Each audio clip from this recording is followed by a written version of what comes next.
Good morning, friends. Look at this funny curl. I'm just gonna leave that sucker out for you.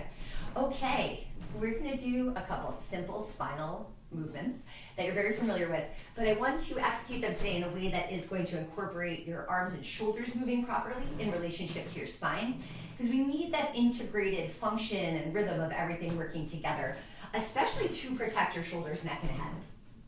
I'm gonna demonstrate everything standing, but if you prefer to do this sitting in a chair, that will work too. Just make sure it's a chair that your feet can reach the floor.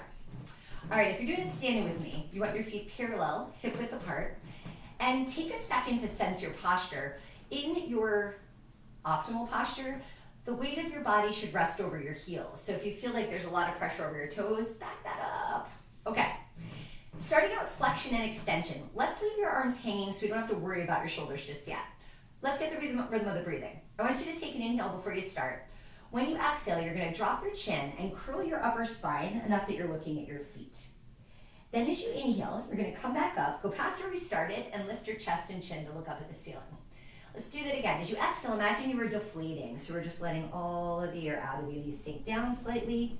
And then inhale, you're going to fill back up with the air. The ribs expand, letting you lift your chest and chin. As you curl forward, you want your knees soft. That'll make it easier to flex. It'll keep tension out of your legs. And then inhale all the way back up. All right, here come the arms. So now when you round forward, pretend you're reaching towards your feet. And as you drop the weight of the arms, you'll feel your shoulder blades spread apart a little more.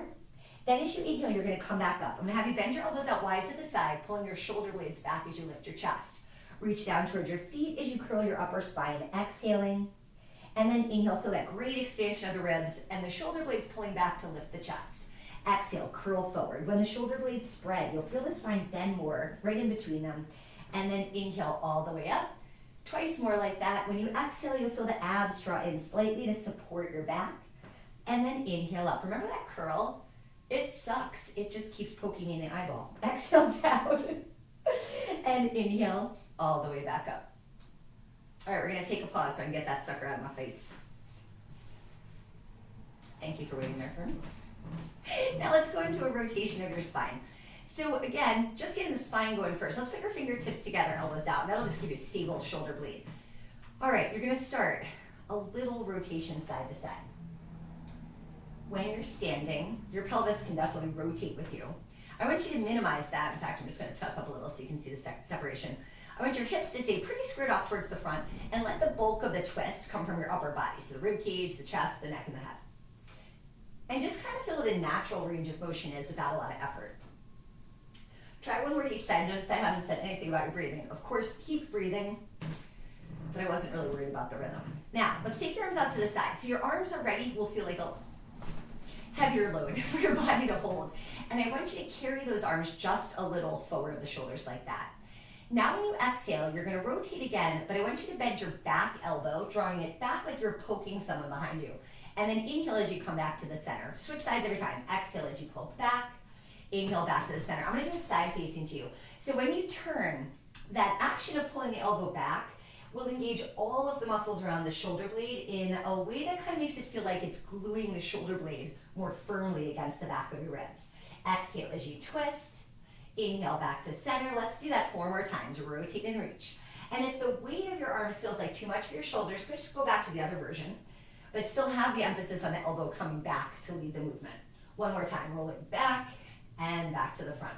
All right, last but not least, you know my fave, the side bend. We're still gonna work from your arms here. I'm gonna take you right into the arms sequence. And when you side bend, you're gonna take one arm towards your belly, one arm overhead. As you come back to the center, reach your arms out to the side. All right, so that's the base of the movement. But again, haven't said anything about your breathing. Do 1 more to each side, breathe in however the heck you want. And then let's tie in the function of breath into this movement. So this time, as you inhale, you're gonna go into your side bend, and I want you to aim the breath into that nice open side to get a bigger stretch.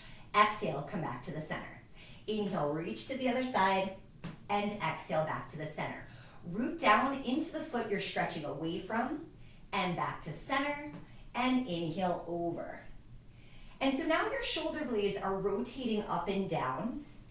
The arm that's up is rotating up, the arm that's down is rotating down.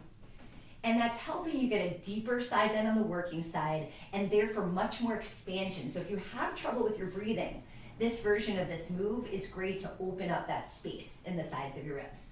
One more time, take it over and all the way up.